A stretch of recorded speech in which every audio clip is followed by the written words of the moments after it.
21ஆம் அதிகாரத்தில் ஃபர்ஸ்ட்ல இருந்து 10 வசனங்களை நம்ம தியானிக்க போகிறோம். வருஷம் வருஷம் இதே வசனத்தை தான் நம்ம தியானிக்கிறோம், பிரசங்கிக்கிறோம். ஆண்டவர் ஒவ்வொரு விதங்களில் கர்த்தர் நம்மளோடு இடைப்படுறார். எடுத்து வாசிங்கள். அவர்கள் எருசலேமுக்கு சமீபமாக சேர்ந்து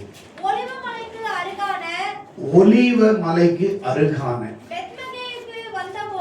பெத்பகேக்கு வந்தபோது இயேசுவானவர் சீஷர்கள்ல 2 பேரை கூப்பிட்டு சொல்றாரு, எதிரே இருக்கிற கிராமத்துக்கு போங்க, அங்கே ஒருவரும் ஒரு காலமும் ஏறியிராத கழுதை கட்டி இருப்பதை காண்பீர்கள், அதை அவிழ்த்து என்னிடத்திலே கொண்டு வாருங்கள். உங்களுக்கு ஒருவன் ஏதாகிலும் சொன்னால் இவைகள் ஆண்டவருக்கு வேண்டும் என்று சொல்லுங்கள், இவைகள் ஆண்டவருக்கு வேண்டும் என்று சொல்லுங்கள், அவன் இவைகளை அனுப்பிவிடுவான். நல்ல கவனிங்க பிரியமானவர்களே, இயேசு கிறிஸ்து இந்த உலகத்துல கடைசி பவனி. அந்த எருசலேமிலே உயிரோடு இருந்த நாட்களிலே 3 ஆண்டுகள் அவர் ஊழியம் செஞ்சார். நாமெல்லாம் பல வருஷங்களாக ஊழியம் செய்கிறோம். ஆனா இயேசு 3 வருஷத்துல முழு தேசத்தையே கவர் பண்ணார். யூதேயா, சமாரியா, கலிலேயா 3 பகுதியிலும் ஆண்டவர் ஊழியம் செய்தார். 3 ஆண்டுகள் தான் அவர் ஊழியம் செஞ்சார். உலகத்துல யாருமே செய்யாத ஊழியத்தை செஞ்சார். உலகத்துல யாருமே செய்யாத அற்புதத்தை செஞ்சார். உலகத்துல யாருமே பிரசங்கிக்காத பிரசங்கங்களை செய்தார். உலகத்துல செய்யாத அற்புதங்களையும் அதிசயங்களையும் அவர் 3 ஆண்டுகள் செய்து தமது மகிமையை, தேவனுடைய மகிமையை இயேசு கிறிஸ்து உலகத்துல அந்த முழு தேசத்துல ஆண்டவர் வெளிப்படுத்தினார். இந்த 3 ஆண்டுகளிலே கடைசி பவனி இயேசுநாதர் எருசலேம் ஒலிவ மலையின் அடிவாரத்திலிருந்து கடைசியாக தமது பவனியை தொடங்குகிறார். தனது இறுதி பயணத்தை மேற்கொள்ளுகிறார். இன்னும் ஒரு சில நாட்களிலே அவர் காட்டி கொடுக்கப்பட்டு, அடிக்கப்பட்டு, சிலுவையிலே மரித்து உயிர் தள்ளப் போகிறார். அதற்கு முன்பாக கடைசி பவனி அவரோடு கூட இருக்கிற சீஷரிடத்திலே சொல்றாரு, நீங்கள் எதிரே இருக்கிற கிராமத்துக்கு போய் யாரும் ஒரு நாளும் பயன்படாத ஒரு கழுதையை கட்டி வச்சிருப்பாங்க, அதை அவிழ்த்து என்னிடத்துல கொண்டு வாருங்கள், போங்கன்னு சொல்லி அனுப்புறார். நல்ல கவனிக்கணும், இயேசுநாதர் குதிரையில வந்திருக்கலாம், ரதத்துல வந்திருக்கலாம், ஆனா ஏன் கழுதையில வரணும்? நல்ல கவனிங்க, அந்த காலத்துல குதிரை இருந்தது. அந்த காலத்துல ராஜாக்கள் குதிரையில தான் வருவாங்க. இந்த குதிரையில ஒரிஜினல் ராஜாக்கள் வருவாங்க. ஆனா இயேசுநாதர் கழுதை மேல வந்தார். காரணம் என்ன? அரசர்கள் குதிரையில வருவாங்க, ஆனா இயேசப்பா கழுதையில வந்தார். கழுதை எதை குறிக்குதுன்னா தாழ்மையை குறிக்குது, சமாதானத்தை குறிக்குது. இருக்கிற மிருகங்கள்ல ரொம்ப ஒரு சமாதானமா சாந்தமா இருக்கக்கூடிய ஒரு மிருகம் எதுன்னா கழுதை தான். கழுதை என்ன செய்யாது? கணைக்கும், தவிர யாரையும் கத்தி திட்டாது, கணைக்கும். ஆனா மற்ற எல்லா மிருகமும் டேஞ்சர். இயேசுநாதர் அந்த கழுதைய அவுத்துட்டு வாங்க, ஒரு நாளும் யாரும் யூஸ் பண்ணவே இல்லை. அந்த கழுதை இதுவரைக்கும் எந்த சுமையும் சுமக்கல. எந்த பொதியையும் சுமக்கல. கழுதை எதுக்கு அந்த காலத்துல வச்சாங்க? யாரோ எதையோ ஒண்ணு ஒரு பொருளை சுமப்பதற்காக அன்னைக்கு அதை பயன்படுத்தினாங்க.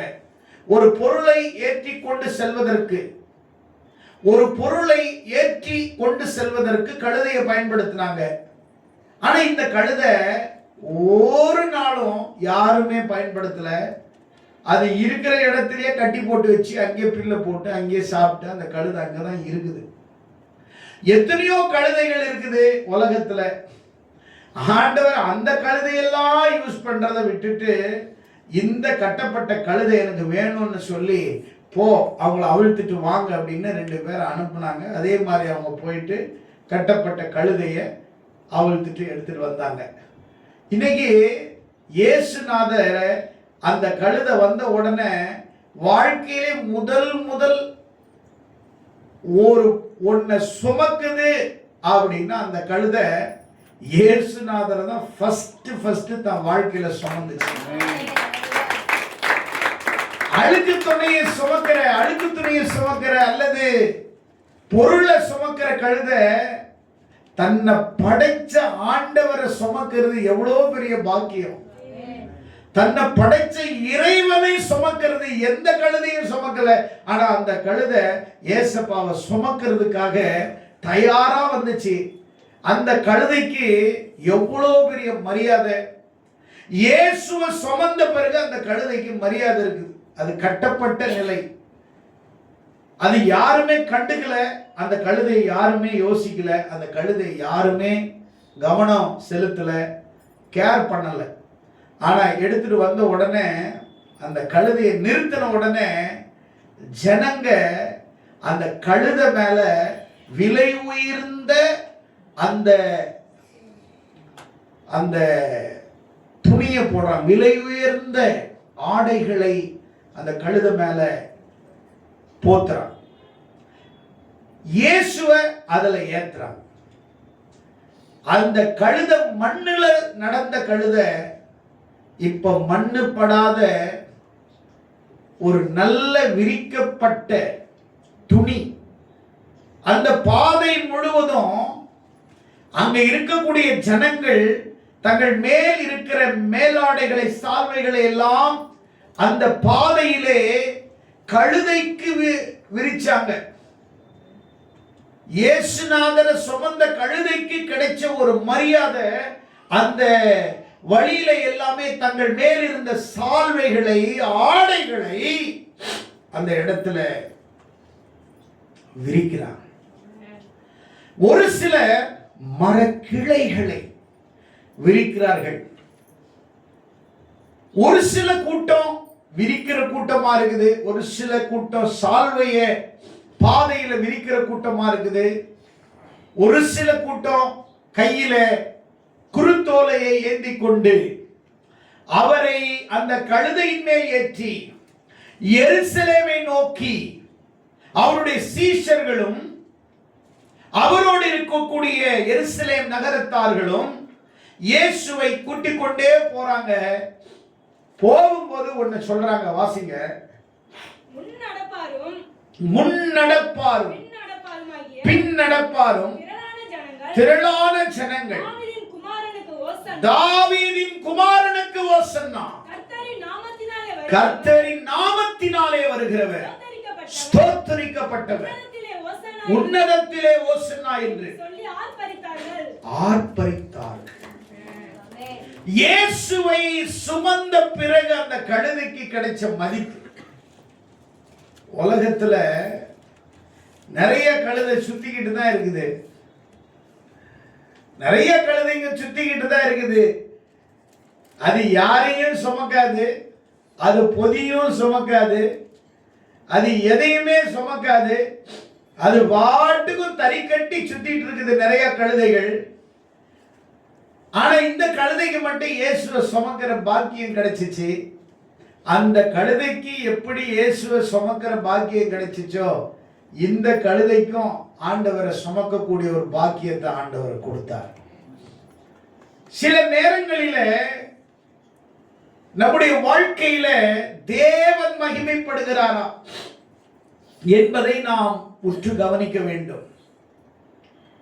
இப்ப இந்த கழுதை போயிட்டு இருக்கும் பொழுது அந்த கழுதைக்கு மரியாதை கிடைக்குது. அந்த கழுதை முதல் இயேசுவை சுமக்குது. என்ன பெரிய பாக்கியம்!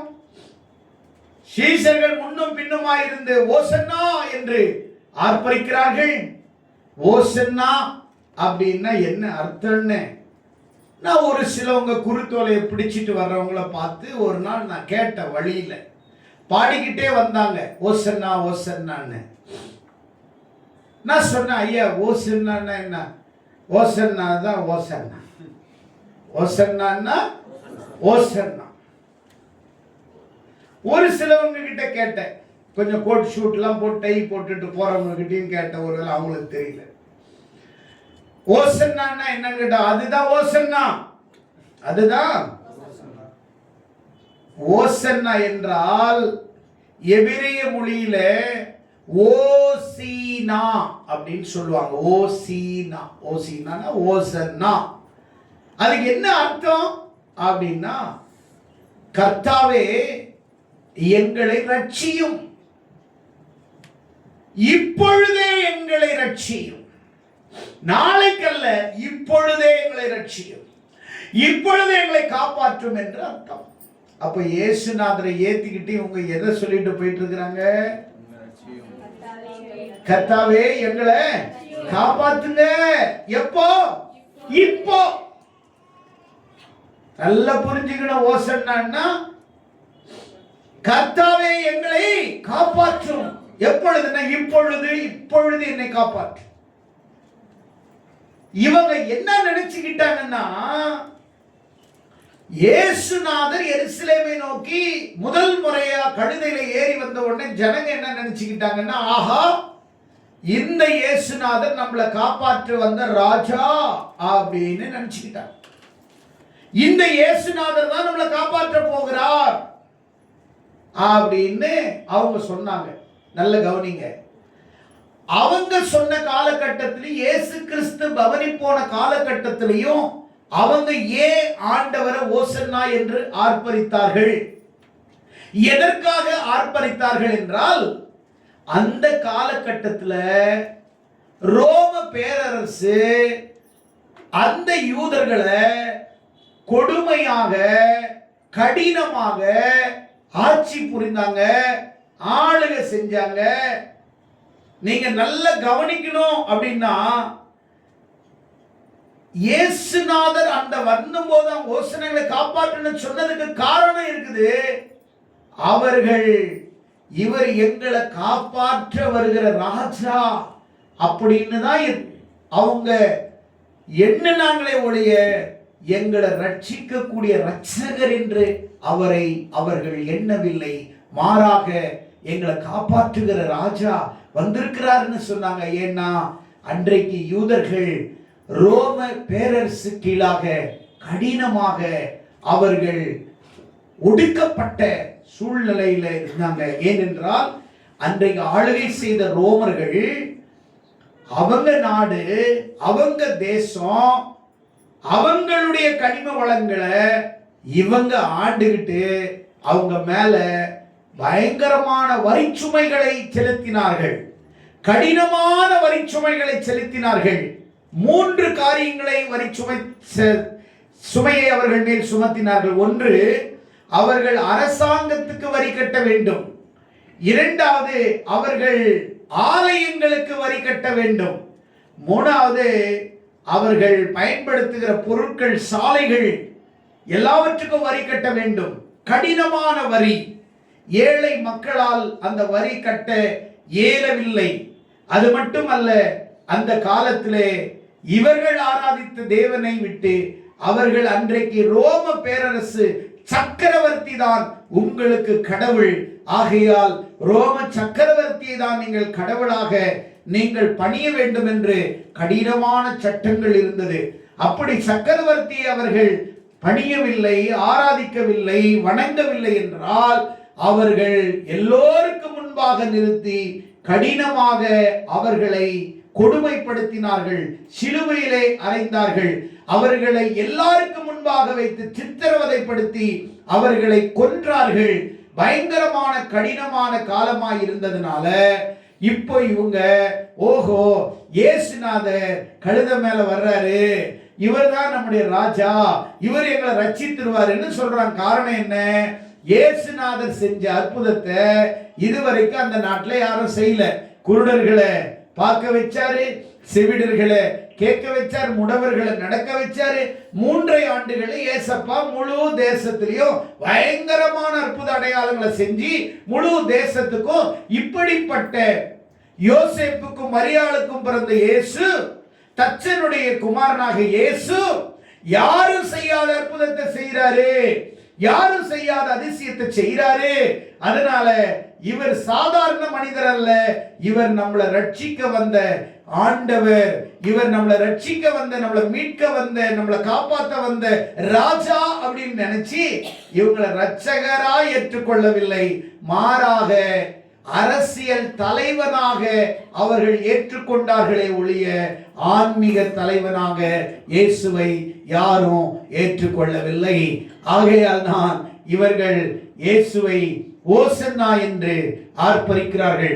எங்களை இந்த ரோம பேரரசு எங்களை கடுமையாய் நடத்துகிற, எங்களை பயங்கரமாக சித்திரவதைப்படுத்துகிற இந்த அரசாங்கத்தினிடத்திலிருந்து எங்களை காப்பாத்தி நீங்க எங்களுக்கு ராஜாவா இருக்கணும்னு இவங்க இவங்க ஒரு பொலிட்டிக்கல் லீடராக ஆர் பொலிட்டிக்கல் கிங்காக இயேசுவை பார்த்தார்களே ஒழிய அவர் ரட்சகர் என்பதை அவர்கள் பார்க்கவில்லை. ஆகையால் நான் இவரை பார்த்து 10வது வசனத்திலே வாசிங்கள், என்ன சொல்லுகிறது? அவர் எருசலேமுக்குள் பிரவேசிக்கையில் நகரத்தார் யாவரும் ஆச்சரியப்பட்டு இவர் யார் என்று விசாரித்தார்கள். பாருங்க, இவர் யார் என்று விசாரித்தார்கள், ஆச்சரியப்பட்டாங்க. இதுவரைக்கும் இல்லாத அளவுல ஒருத்தர் இப்படி ஒரு கழுதை மேல வர்றாரு, இது மாதிரி வழி முழுவதும் துணியை போடுறாங்க, மரக்கிளைகளை போடுறாங்க, அதே மாதிரி குருத்தோலையை பிடிச்சிட்டு வர்றாங்க. யார் இவர்? நிறைய பேருக்கு தெரியல. இயேசு நடந்து வந்த பாதை கற்பனை அல்ல, அது வரலாற்று பாதை. கரங்களை தட்டி ஆண்டவரை மகிழ்ச்சிப்படுத்துங்கள். குருத்தோலை ஒரு சின்னமா அல்லது தீர்க்க தரிசனமா? கிறிஸ்தவர்களுக்கு குருத்தோலை ஒரு சின்னமா அல்லது தீர்க்க தரிசனமா? சகரியா 9ஆம் அதிகாரம் 9ஆம் வசனம் சொல்லுகிறது. எடுத்தவர்கள் வாசியுங்கள். சகரியாவின் புஸ்தகம் 9ஆம் அதிகாரம் 9ஆம் வசனம். தெளிவாக அங்கே இயேசுநாதர் இந்த உலகத்தில் இந்த பவனியை குறித்து அப்போவே தீர்க்கதரிசி இப்படி ஒருத்தர் பவனி வருவார்னு எத்தனையோ வருஷத்துக்கு முன்னாடி சொன்ன தீர்க்க தரிசனத்தினுடைய நிறைவேறுதல் தான் இது. எடுத்து வாசியுங்கள். சீயோன் குமாரத்தி மிகவும் களிகூரு, எருசலேம் குமாரத்தி கெம்பீரி, இதோ உன் ராஜா உன்னிடத்தில் வருகிறார், அவர் நீதி உள்ளவர், அவர் ரட்சிக்கிறவர், தாழ்மை உள்ளவர், கழுதையின் மேலும் கழுதை குட்டியாகிய மரியின் மேலும் ஏறி வருகிறவருமாயிருக்கிறார். கரங்களை தட்டி ஆண்டவரை மகிமைப்படுத்தும். குருத்தோலை ஒரு சின்னம் அல்ல, அது தீர்க்க தரிசனம். கரங்களை தட்டி ஆண்டவரை மகிமைப்படுத்துவோம். கிறிஸ்தவர்கள் இன்னைக்கு கையில பிடிச்சிட்டு குருத்தோலையை வச்சிட்டு தெரு தெருவா பாடலை பாடி போறாங்கல்ல, அது ஒரு சின்னம் அல்ல, அது தீர்க்க தரிசனத்தினுடைய நிறைவேறுதல்.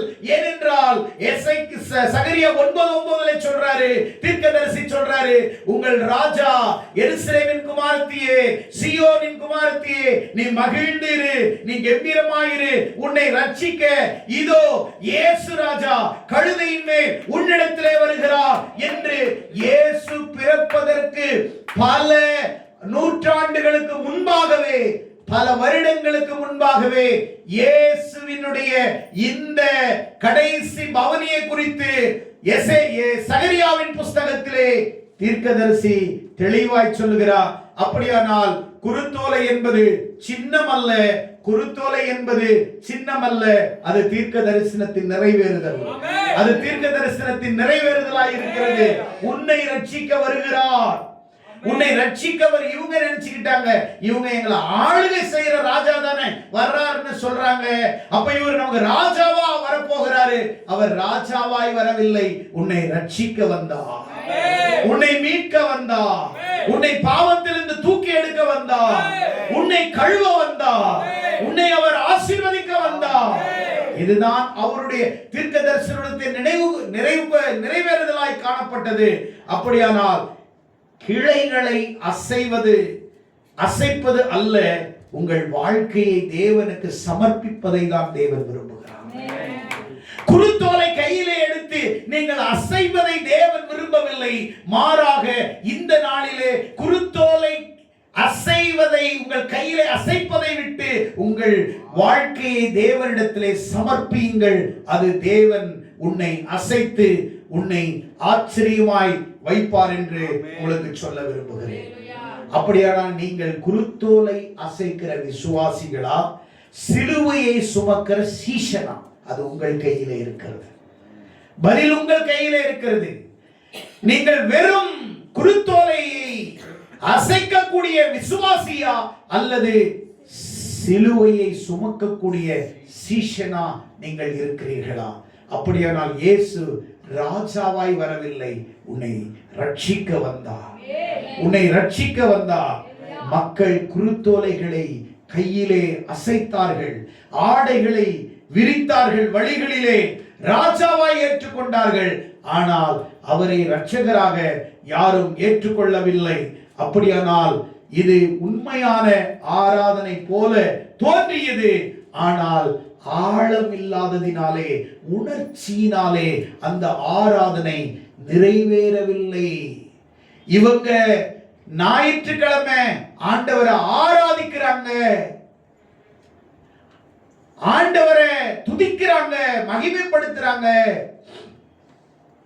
ஆனா நாளே நாள் ஞாயிற்றுக்கிழமை உங்களை குருத்தோலை பிடிச்சிட்டு இவரை புகழ்ந்து தள்ளுறாங்க, கடவுளை ஆராதிக்கிறாங்க. ஆனா திங்கள், செவ்வாய், புதன், வியாழக்கிழமை நைட்டு அவரை அரெஸ்ட் பண்றாங்க. வியாழக்கிழமை அவரை அரெஸ்ட் பண்றாங்க. வெள்ளிக்கிழமை உங்க இந்த குருத்தோலையை பிடிச்சிட்டு ஓசன்னா, கர்த்தரால் வந்தவர், ஆசீர்வதிக்கப்பட்டவரே ஓசன்னா, தாவீதின் குமாரனே ஓசன்னான்னு சொன்னாங்க பாருங்க. ஆராதிச்ச ஜனங்க பாருங்க. இவங்களுடைய ஆராதனையில ஆழம் இல்லை, உணர்ச்சி மட்டும்தான் இருந்தது. அநேக கிறிஸ்தவர்கள் உணர்ச்சி மிக்க கிறிஸ்தவர்களாய் இருக்கிறார்களே ஒழிய ஆழமாக உணர்ந்து உண்மையாக இயேசுவை ஆராதிக்கிற கூட்டங்கள் கொஞ்சம் கொஞ்சம் கொஞ்சம் கொஞ்சம். குருத்தோலையை அசைக்கிற விசுவாசிகளாய் நீ இருக்கக்கூடாது. இயேசுவின் சிலுவையை சுமக்கக்கூடிய சீஷனாய் மாற வேண்டும். அதனாலதான் அவர்கள் நினைத்தது என்ன தெரியுமா? ரோமர்கள் ஆட்சியிலிருந்து எங்களை விடுவிப்பார், எங்களுக்கு ராஜாவா இருப்பார், உடனடி தேசத்திலே மாற்றம் வரும். உடனே இவர் ராஜாவா மாறிட்டார்னா ரோமர்கள் எல்லாம் அடித்து விரட்டப்படுவார்கள், நம்முடைய நாடு சுதந்திரம் அடைஞ்சிரும் நினைச்சாங்க. இவங்க தங்கள் சுயநலத்திற்காக அவரை ஆராதித்தார்களே ஒழிய, ஆர்ப்பரித்தார்களே ஒழிய, உண்மையாக உள்ளத்திலிருந்து, ஆழத்திலிருந்து, ஆன்மபூர்வமாக அவர்கள் தேவனை அவர்கள் ஆராதிக்கவில்லை. ஆகையால் தான் அவர்கள் துன்பத்தில் தேவனை தேடினார்கள், கஷ்டத்தில் தேவனை தேடினார்கள், சுயநலவாதிகளாக வாழ்ந்தார்கள். அவர்கள் தற்சமயம் ஒரு தீர்வுக்காக ஆண்டவரை தேடினார்களே ஒழிய நிரந்தர தீர்வுக்காக, ரட்சிப்பிற்காக, பாவத்திற்காக, மனம் திரும்புதலுக்காக அவர்கள் ஆண்டவரை தேடவில்லை. ஆகையால் தான் இவர் அந்த வழியாக வரும் பொழுது எருசலேம் நகரத்தார் அவரை பார்த்து கேட்டார்கள், ஆச்சரியப்பட்டார்கள், இவர் யார்? இவர் யார்? இவர் வேற யாரும் இல்லைங்க. இவர் யார் என்றால் காற்றை அடக்கினவர். இவர் யார்?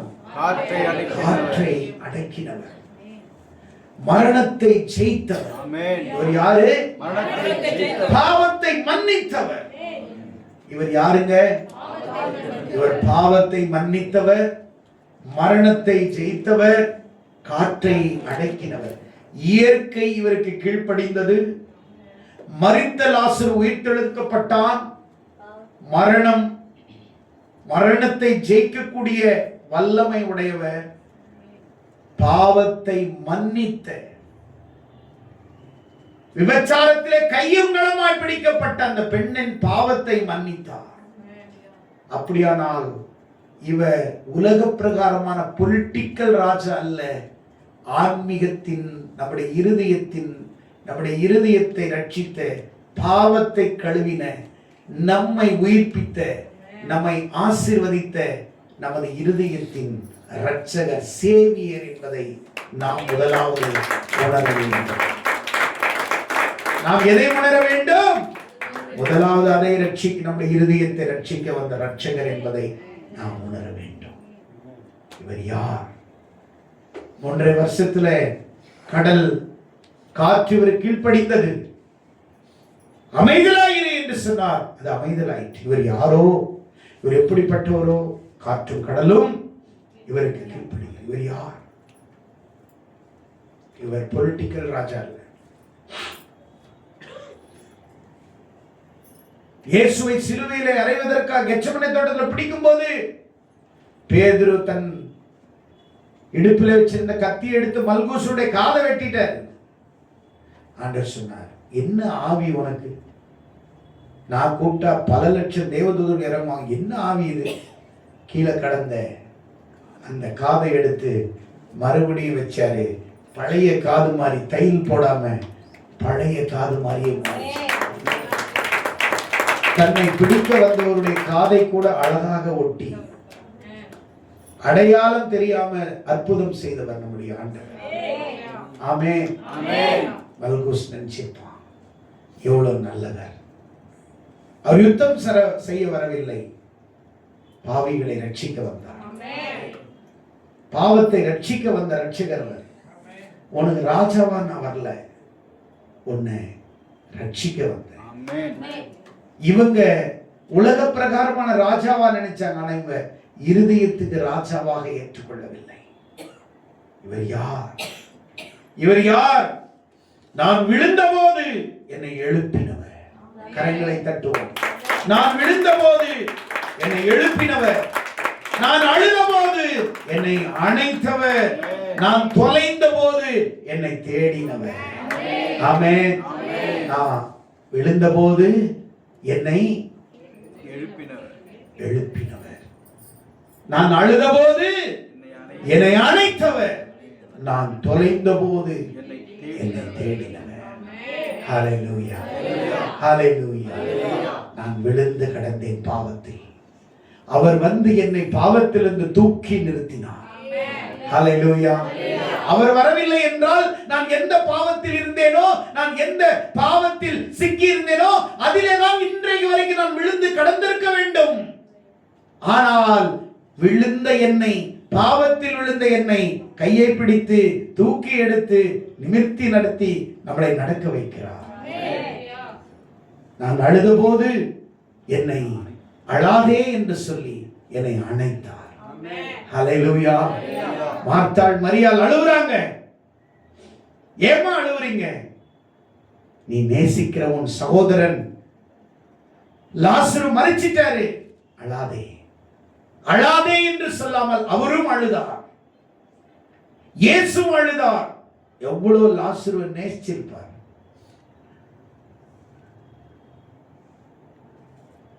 சாவு வீட்டுல போய் சிரிக்கல, நம்மள மாதிரி டீ காபி எல்லாம் வாங்கிட்டு.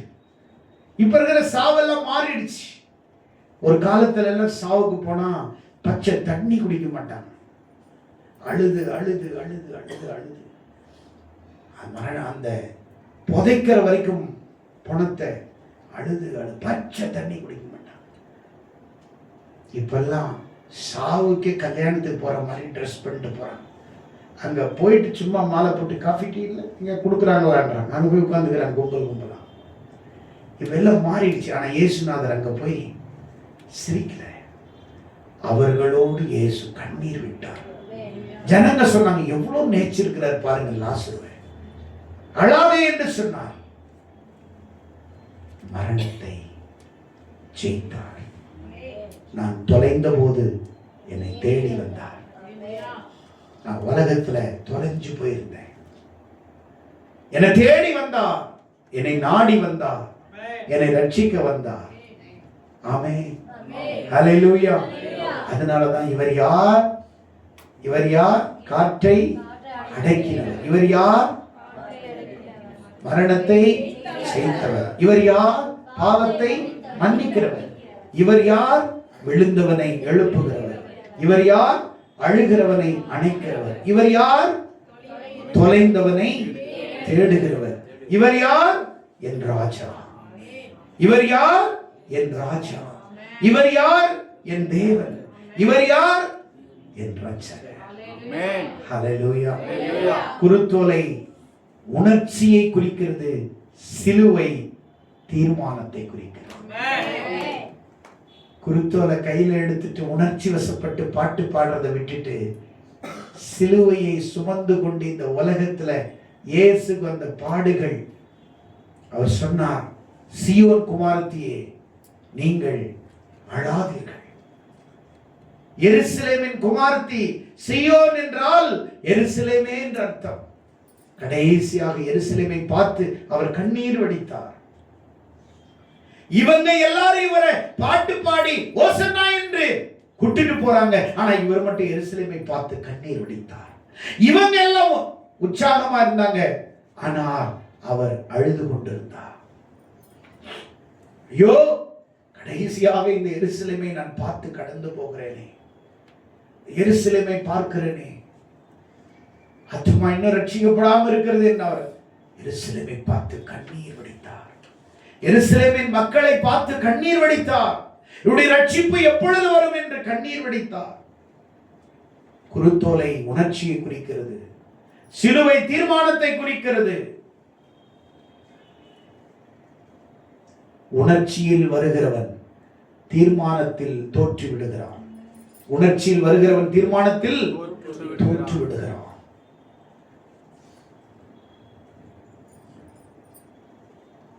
நம்ம எப்பவுமே குருத்தோலை பிடிக்கிற விசுவாசியாக இராமல் சிலுவையை சுமக்கிற விசுவாசிகளாக, சீஷனாக நாம் மாற வேண்டும். ஆகையால் தான் இவர் யார்? எதற்காக குருத்தோலை பிடித்தார்கள்? ஓசன்னா என்றதுக்கு அர்த்தம் என்ன? இந்த கழுதையை சுமந்ததுக்கு, கழுதை இயேசு சுமந்தது காரணம் இருக்குது. நிறைய கழுதை சுத்திக்கிட்டு இருக்குது இன்னும் உலகத்துல, சர்ச்சில் எதையும் சுமக்க தயார் இல்லை. இந்த கழுதைகளை தண்டமா நாம சுமக்க வேண்டியதா இருக்கு. இயேசுவை சுமக்கிற கழுதையா நம்ம மாறணும். தண்டச்சோரை தின்னுகிட்டு சுத்திக்கிட்டு இருக்குது பாருங்க நிறைய கழுதைங்க. இந்த கழுதைங்க இயேசுவை சுமக்கிற கழுதைகளா மாறணும். இயேசுவை சுமக்கிறவர்களாய் நாம் மாற வேண்டும். அந்த கழுதைக்கு பெரிய பாக்கியம் கிடைச்சிச்சு. என் முதுகுல ஃபர்ஸ்ட் நான் அழுக்கு முனி மூட்டையை சூக்குல என்னை படைச்சவரை நான் சுமக்கிற பாக்கியம். ஆமென். அது என்ன மரியாதை பாருங்க, அது என்ன மரியாதை பாருங்க, அது என்ன மரியாதை பாருங்க. அதுக்கு எல்லாம் அந்த துணியில் அது கால் வச்சு நடக்குது. ஆமென், ஆமென், ஆமென். கழுதைக்கு விரிச்சாங்க. கழுதைக்கு கிடைச்ச வாக்கியம், இயேசு சுமக்கிறவனா நீ மாறினா, சிலுவையை சுமக்கிறவனா மாறினா, உன் இருதயத்தில் இயேசுவை சுமக்கிறவனா மாறினா. அவர் பொலிட்டிக்கல் ராஜா அல்ல, அவருடைய இருதயத்தின் ராஜா. அவர் பொலிட்டிக்கல் ராஜா அல்ல, அவர் ஆன்மீகத்தின் ராஜா. அவர் நம்முடைய இருதயத்தை ரட்சிக்க வந்த ராஜா. இப்ப சொல்லுங்க, குருத்தோலை உணர்ச்சியின் ஆராதனை, சிலுவை உணர்வுள்ள ஆராதனை. கரங்களை தட்டி ஆண்டவரை. குருத்தோலை உணர்ச்சிக்கு அடையாளமாக, சிலுவை உணர்வுக்கு அடையாளமாய் நம்முடைய வாழ்க்கையில் இருக்கிறது. எத்தனை பேர் இன்றைக்கு இந்த குருத்தோலை ஞாயிறு என்ன என்பதை ஆழமாக, அறிவுபூர்வமாக, ஆணித்தரமாக உங்க வாழ்க்கையில இந்த சத்தியத்தை நீங்க கற்றுக்கொள்ள கர்த்தர் உங்களுக்கு உதவி செய்தார். ஆமென். அல்லேலூயா. இதிலிருந்து நாம் கற்றுக்கொண்டது இயேசுவை சுமக்கிறவர்களாய் மாறணும். இயேசுவை இருதயத்திலே ஏற்றுக்கொள்கிறவர்களாய் மாறணும். சுயநலத்துக்காக இயேசுவை தேடக்கூடாது. ஆபத்துல ஆண்டவரை தேடக்கூடாது. அவர் நம்மோடு எப்பவுமே இருக்கிறவர். அவர் உண்மையா தேடுகிறவர்களுடைய முகங்கள் பிரகாசமா இருக்கும். எத்தனை பேர் விசுவாசிக்கிறீங்க? எத்தனை பேர் விசுவாசிக்கிறீங்க? ஹல்லேலூயா. ஓசன்னா என்னன்னு குருத்தோலை பிடிச்சிட்டு போறவங்களை கேளுங்க. அவங்க சொல்லுவாங்க, சும்மா இரு ஓசன்னா. ஓசன்னா என்றால் இப்பொழுதே எங்களை காப்பாற்று. அவங்க வாழ்க்கையில ரோம பேரரசு எங்களை காப்பாத்துங்கன்னு தான் கேட்டாங்க. ஆனா ஆண்டவர்கிட்ட எங்களை ரட்சியம்னு கேட்கல. உலக பிரகாரமா ஆண்டவரை நீ தேடினால் வேஸ்ட். நீ உணவுபூர்வமாக ஆழமாக என் பாவத்துக்காக இயேசு இந்த உலகத்தில் வந்து மரித்தார். என் பாவத்தை மன்னிக்கக்கூடிய ரட்சிகர் என்பதை நீ உணர்ந்து அவரை தேடினால் உன் உள்ளத்தில் அவர் எப்பொழுதும் இருப்பார். எல்லாரும் கண்களை மூடி ஆண்டவரை சோத்தரிச்சு, ஆண்டவரே நீ கேட்ட இந்த பிரசங்கத்தின்படி எங்கள் வாழ்க்கையில ஒரு மாற்றம். ஆண்டவரே உண்மை எங்கள் உணர்வுபூர்வமாக ஆழமாக எங்கள் இருதயத்தில் உண்மை ஏற்றுக்கொள்கிறோம். எங்கள் இரட்சகர் என்பதை நாங்கள் தெரிந்து கொள்கிறோம். ஆண்டவரே இந்த குருத்தோலை ஞாயிறு அன்று எங்கள் வாழ்க்கையில ஆவிக்குரிய சத்தியத்தை கற்றுக் கொடுத்த கிருபைக்காக ஸ்தோத்திரம். அந்த ஒவ்வொரு பிள்ளைகளும் என்படி நடக்க ஆண்டவரே குருத்தோலையை சுமக்கிற விசுவாசிகளாய் அல்ல, சிலுவையை சுமக்கக்கூட விசுவாசிகளாய் எங்களை மாற்றினதுக்காய் ஸ்தோத்திரம். இயேசுவின் நாமத்தில் ஜெபிக்கிறோம் நல்ல பிதாவே. ஆமென்.